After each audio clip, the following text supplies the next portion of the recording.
G'day guys, I'm James from Pulse Laser Systems. Welcome back.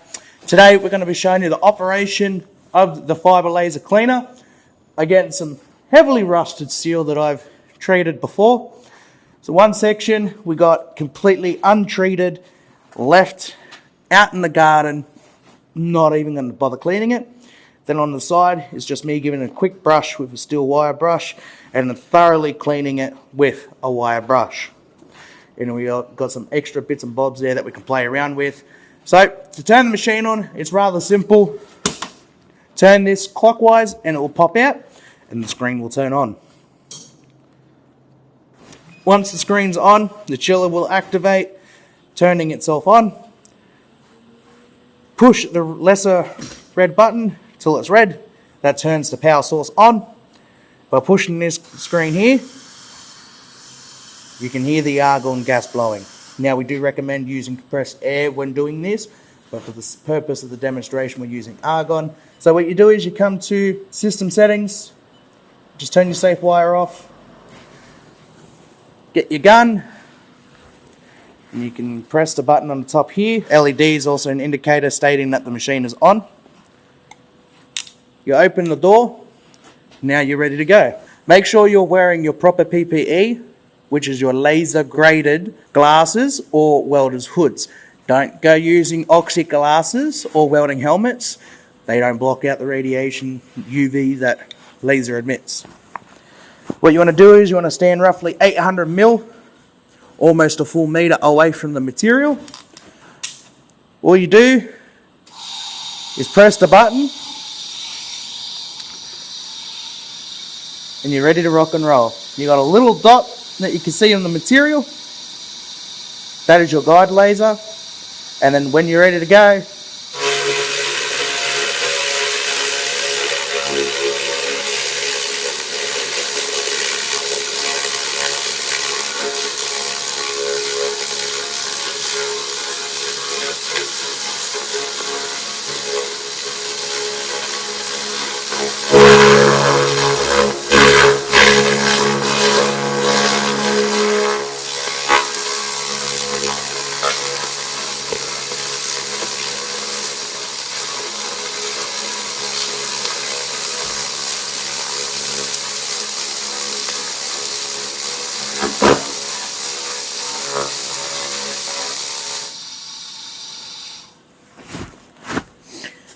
as you can see, going from just rough wire brushing, going through just absolutely no prep work at all, to cleaning it nice and thoroughly, the result is basically somewhat the same.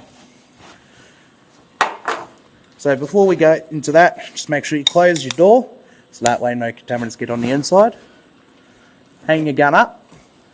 Now we're going to grab our wire brush, and we're going to clean it a little bit.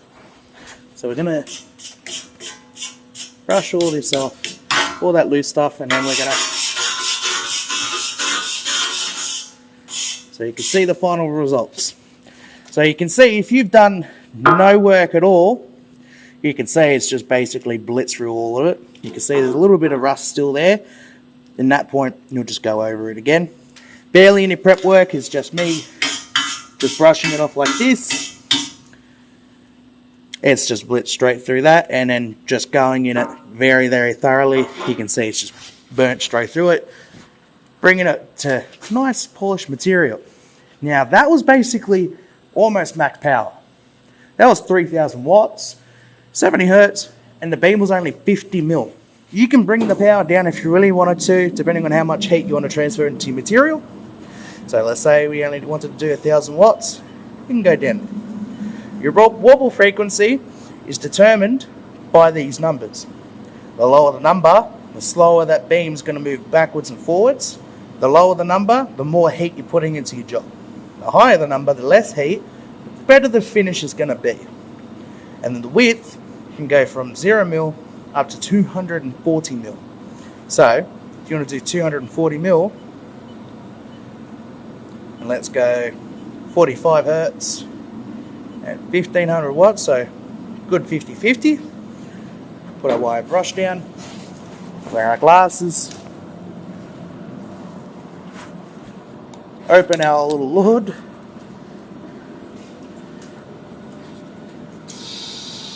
find our guiding laser, and then press and hold the button.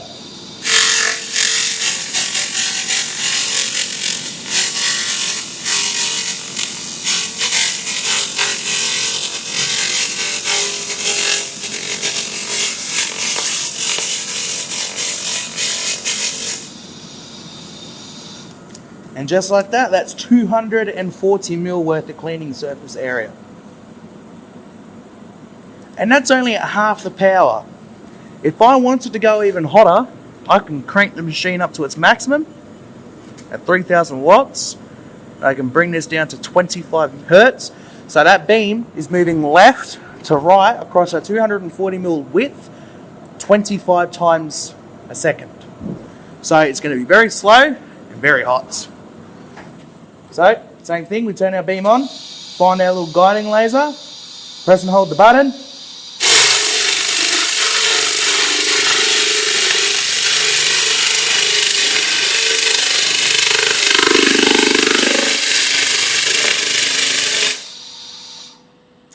And just like that, that is what almost maximum power does to this structural C-channel.